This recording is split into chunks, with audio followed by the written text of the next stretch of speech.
Hello, I'm Denise LaFrance. Coming up next on City Beat. Mass shootings are making headlines across the nation, but the Las Cruces police and fire departments are prepared in the event a shooter takes on the public in the City of the Crosses. The Farmers and Crafts Market evening hours have been a great success. Find out whether these hours could return next summer. We're in the heart of the monsoon season, and sandbags have been helping to keep homes safe from water. A look at preparations in this month's City Jobs. And changes are coming to downtown Las Cruces as early as the beginning of next year for a civic plaza.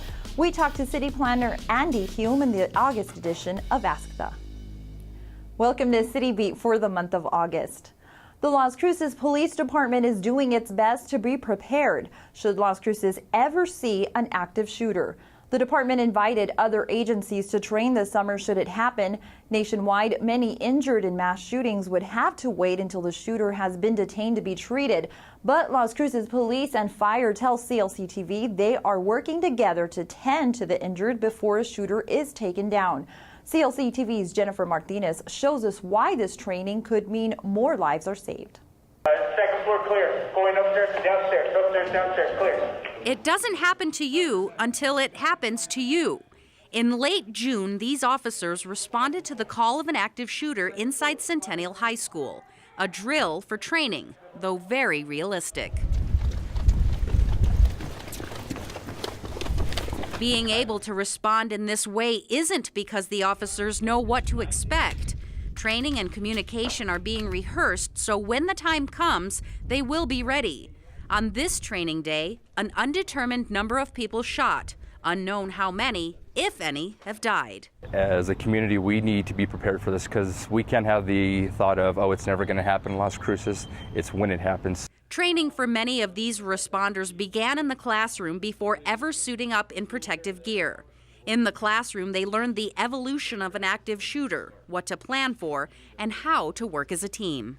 When this does happen here in Las Cruces, we're going to have multi-agencies responding from Sunland Park, New Mexico State Police, the Sheriff's Department, Fire Department, AMR. We're going to have multiple agencies responding, so we need to learn how to work together, in this type of situations. Taking the third point. Ready?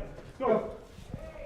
In this scenario, members of the Las Cruces Fire Department respond with officers. They tend to victims, treating and assessing the severity of injuries, and when possible, getting the treatable victims out alive. It's difficult. LCPD and LCFD know each other a little bit, so we have some previous communications, but we're on different radio channels. So we use different terminology, makes it a little bit difficult as well. I've been bleeding if I can. It's been a long time, and everybody just walked past me. Just your leg? Where else? With run-throughs and continuing education, these responders will not only communicate better, but will also have a plan in place for any type of real scenarios involving police and fire departments. Yeah, this is the type of thing where we need to constantly keep updating, uptraining, especially since it's, like I said, it's a trend now for these individuals to be doing it all throughout America. So this can't be a once-a-year type of thing. Well, this is the first time that I'm aware, kind of a paradigm shift nationally speaking, about how to eliminate the threat and save people, and it's all about quick response, getting in quickly, treating patients, getting the bad guys out quickly. As evident from other shootings, not everyone makes it out of these situations alive, but planning and preparing can give victims a better shot. But the simulation, they try to make it pretty chaotic and make it feel realistic, and it is to that point. For City Beat, I'm Jennifer Martinez. Thanks, Jennifer. Las Cruces Police invited Sunland Park Police, the Drug Enforcement Agency, New Mexico State Police, American Medical Response, Border Patrol, and Sheriff's Department, as well as the Fire Department, to take part in the training. If an event were to occur here, many of these agencies would respond together. The summer is starting to come to an end, but the Farmers and Crafts Market has left a lasting impression on visitors with evening hours.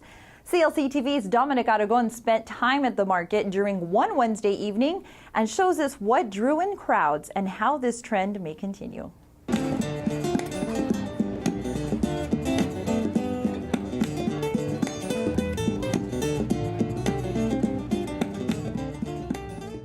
I think it's great. It uses the beautiful evening weather of Las Cruces.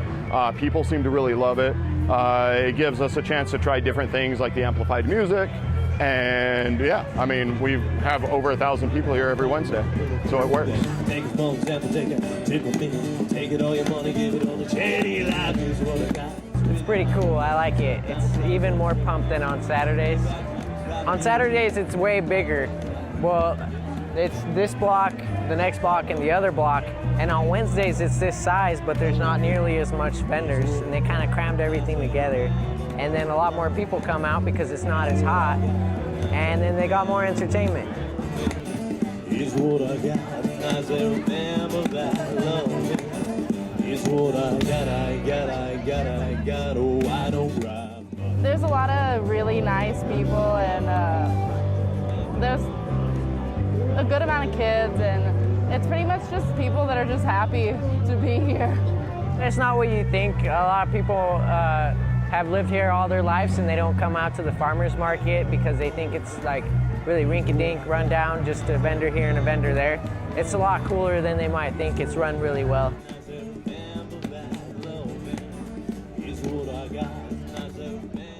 They like it. They prefer it at the evening because it's a lot cooler, and you can sleep in, and then kids aren't cranky in the morning, and a lot of people really prefer it.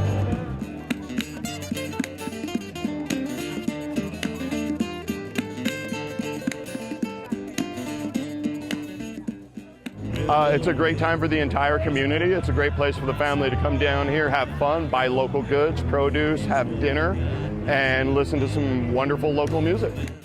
Is what I got, as I remember that long. Is what I got.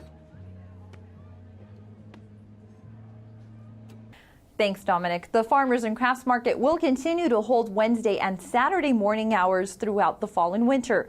For more information about vendors or hours, you can visit them at fcmlc.org. The City of Las Cruces thanks the residents who took time to give feedback on the 4th of July celebration. We asked residents to log into lascruces.mindmixer.com and leave feedback. Here are just a few comments that residents made.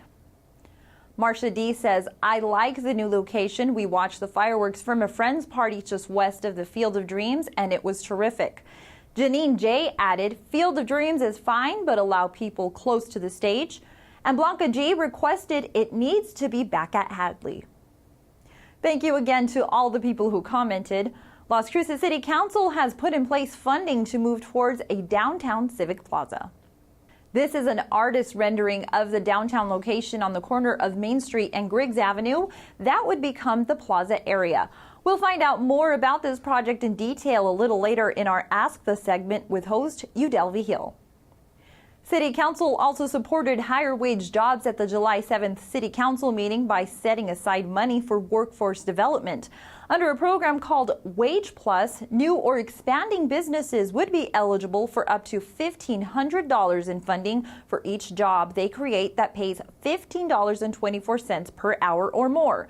To learn more about the criteria and how to get your business involved, call the city's Economic Development Office at 541-2286. Work continues on Las Cruces High School, including a pedestrian bridge that will connect the school to new construction across El Paseo. In mid-July, a section of El Paseo was closed off in front of the school to connect the bridge. This work is part of the Phase 1 work on the school, which is expected to continue through next year.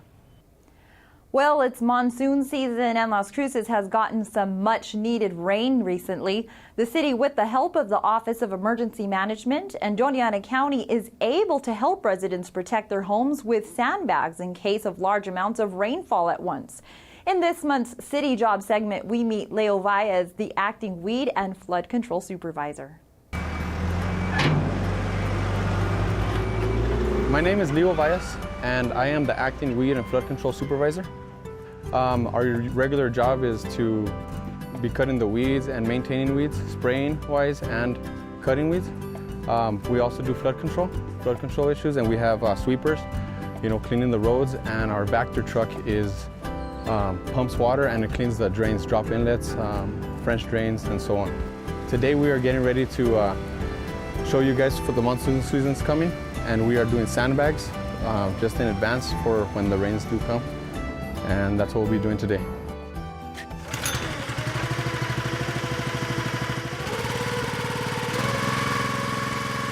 Okay, today I'm going to show you guys how this machine works, the sandbagger. What we do is we latch it right here with the sandbag. We press this lever right here, and what it does, it drops the sand into the bag. We usually fill it up to about halfway, 3/4 of the way. And once we get it, then we go ahead and set them aside and have another set of people tying them. And we go ahead and we load them up on pallets. We have an area back here on the bay, and we stack them there in the shade and stuff. They are biodegradable, so they're only gonna last maybe a couple months. So right after the rain season, they won't be reusable anymore. Another deal is we have 4 of these, so with quite a bit of people, we can make up to $1,500 an hour. We deliver the sandbags to the fire stations, and if you guys do need them, go ahead to any of the fire stations. If they're empty, we'll refill them, and you can go to any other fire stations. They're always, helpful with, either us delivering more or sending people at somewhere else, because the fire stations are open 24 hours. So at any time of the day, you can go over there and get them. Thanks, Leo. If you need sandbags, you can pick them up from city fire stations. Here are the locations. Station 1 at 201 East Picacho Avenue. Station 2 at 1199 East Foster Road. Station 3 is located at 390 North Valley Drive. Station number 4 at 2802 East Missouri Avenue. Station number 5 at 5998 Baton Memorial East. And station number 6 at 2750 North Rise Drive. Well, with the rain, mosquitoes have returned to the region. A quick reminder on how to get rid of them and more information in our City Minute. If mosquitoes are a problem in your area, you can call the mosquito hotline. That number is 541-2547. Remember to empty containers that hold water where mosquitoes can breed, mow lawns and trim weeds where they rest during the day, and if you have pools, keep them chlorinated. Labor Day is Monday, September 1st, and while most city offices are closed to observe the holiday, there are some that will be operational. If you'd like to swim, Franger Pool, the Regional Aquatic Center, Lobs, and Baton Memorial East Mesa Pool will be open. Solid waste and recycling services will operate on a normal schedule. Foothills Landfill will have regular Monday hours. Students in the Las Cruces Public Schools District returned to classes this month. While some students had already returned to classes in June, most students in Las Cruces head back on the 11th of August. Please remember to slow down at crosswalks and near buses. It's been years in the works, but Las Cruces will finally get a downtown plaza. As we mentioned earlier in City Beat, the financing is in place to build the plaza at the intersection of Main Street and Griggs Avenue. Here with more on how the plaza will enhance Las Cruces is CLC TV's Udelvi Hill. Hello and welcome. Our guest for this edition of ASTA is Andy Hume, Downtown Planning and Development Coordinator for the City of Las Cruces. Andy, thank you for joining us on ASTA. My pleasure, thanks. Well, for years now, there's been talk about developing a plaza for downtown Las Cruces, and now the financing is in place to purchase the property on which the plaza will be built. Tell us a little bit about what some of the plans are for this new plaza. Well, the plaza will be a great open space. It'll be very flexible for a lot of different types of events, and we'll have trees and shade structures, probably some sort of water feature. They'll have a grassy area, basically a great space for people to come and meet up with each other. Great. And again, we're selling downtown Las Cruces as the heart of Las Cruces. Yes. So this is one more nice amenity that will be able to bring people back to downtown. Absolutely. Like it was in the good old days. What's the timetable for construction? Right now, what we're looking at is kicking off construction in spring of 2015, and the entire construction process lasting about 12 months. Okay. And who will get to use the new plaza? It's going to be available for anyone to use. We do have a permitting process for facility use, but if you want to just meet some friends there for lunch, you're free to do that. If you want to hold a quinceañera or a wedding or something like that, a special event, we have a permitting process. But If you just want to come and hang out and enjoy the wonderful Las Cruces days that we have here, you can do that. Oh, that's terrific. Okay. Now, as far as overall development of downtown Las Cruces, how crucial is having the plaza? How will it fit into the overall plans? Well, as a lot of people already know, we're the largest city in Las Cruces that doesn't have a plaza. So from the standpoint of a historical and cultural standpoint, having a plaza is huge to the vibrancy of the downtown area and to the vibrancy of Las Cruces.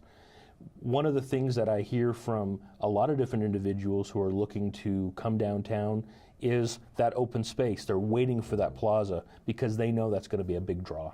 And it's going to be a big draw for other businesses. Absolutely. It's going to be a catalyst for a lot of other growth in downtown. Yes. Okay. Yes, it will. Terrific.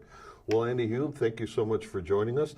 Andy is the Downtown Planning and Development Coordinator for the City of Las Cruces, and I sure do thank you and all the best of luck on your project. Thank you very much. Thanks, Udell. It will be nice to see a green area for people to gather in downtown. Well, that's all for this episode of City Beat. Remember, tune in for live City Council meetings right here Mondays at 1 p.m. Plus, all archived videos and programs can be found on clctv.com. And don't forget to like us on our Facebook page. Thanks for joining us. I'm Denise LaFrance.